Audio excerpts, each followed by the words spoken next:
your bag. Wow.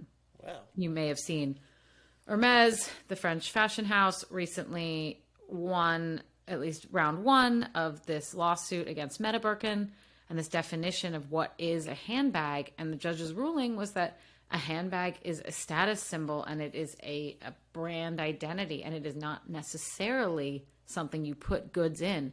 And that's a hugely important concept for the metaverse. Handbags or shoes or whatever have no utility, but they're still able to be branded and able to be owned by a brand because they still have that idea of like, this is who I am. I'm the kind of person who rocks Nike Dunks or whatever in Roblox.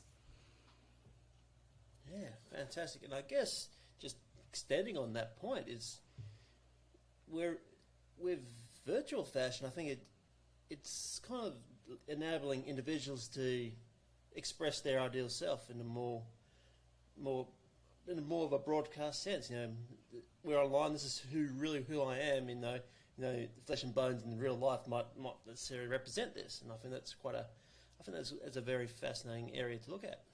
You're so right, because also the lack of utility and the lack of, I mean, you don't need a gender, or you can be any gender you want. You can be a dragon if you want. That freedom, and to say, I'm the kind of, imagine if you're a preschool teacher, you cannot wear high heels and a spangly dress to work. It's just not going to happen. But online, if that's your identity, great. You can totally lean into that. You don't have those demands of reality. So you're totally right about that. Of course, you can be a preschool teacher wears with high heels in the metaverse.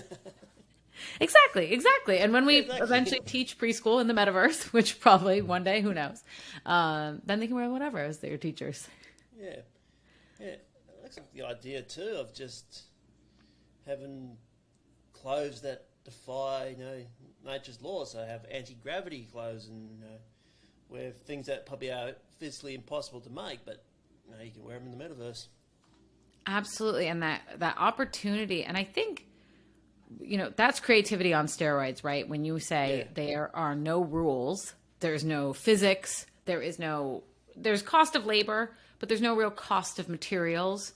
So as opposed to, you can't make a dress out of solid gold in real life because it would cost $1 billion, but you can, in effect, make that in the metaverse. So, I think that's both a blessing and a curse, though, from the designers I've spoken to, because sometimes like having a little bit of a cage to work in allows you to be more creative.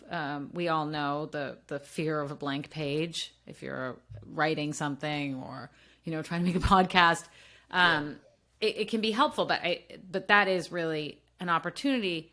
I think also one thing that has not happened yet really for virtual fashion is, and maybe it won't, but this idea of like a critical voice, taste, let's call it Vogue magazine of Web3. There is so much diversity in what happens, and from very futuristic, totally unrealistic, to things that really are digital twins and they look exactly like their IRL counterparts. And I would not argue that one of those is better than the other, but no one is really arguing either of those things now. And I think in the traditional fashion industry, you have a lot more of a machinery to both provide a critical voice and then obviously a commercial voice. There's the buyers for Bloomingdale's, really say what makes it into the hands of, well, you're in Australia, I don't know what the parallel is, but the buyers of the biggest department stores decide what makes it into the hands of the consumers. And we aren't really there yet in virtual fashion. It's really the Wild West. Yeah. I think it almost brings me on to the next point, because in real life, fashion goes around in cycles.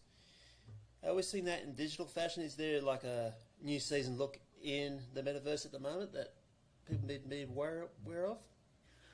It does seem that the trend is still to that hyper futuristic, and I think some of that is the novelty of being able of using quote unquote fabrics that are metallic, that are weightless, that don't have anything to do with the laws of physics and can swirl around your body and create that fantasy. I think that does tend to be a big trend. And I would say that is the most trend-driven thing I've seen. And it's so divorced from what you see on the runway, of course.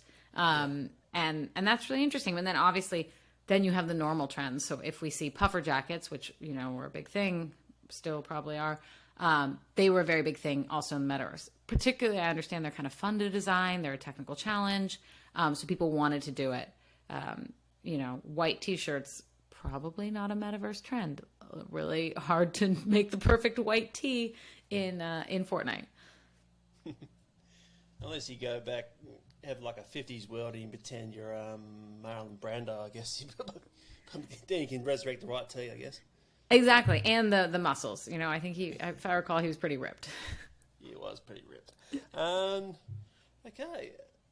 Now, I'm going to throw a little bit of a curveball here, McKenna, and bear with me. I know there's a big, because I'm also very passionate about the environment and everything like that. And I know it seems detached, but is there ways that digital fashion can assist with sustainability and help climate change and probably slow down fast fashion?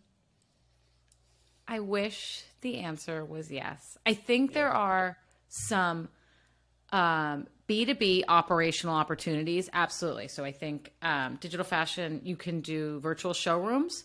So you don't have buyers for department stores and boutiques having to fly out, and they can get like a much better idea of the clothing using a 3D virtual sample. That's also true for factories.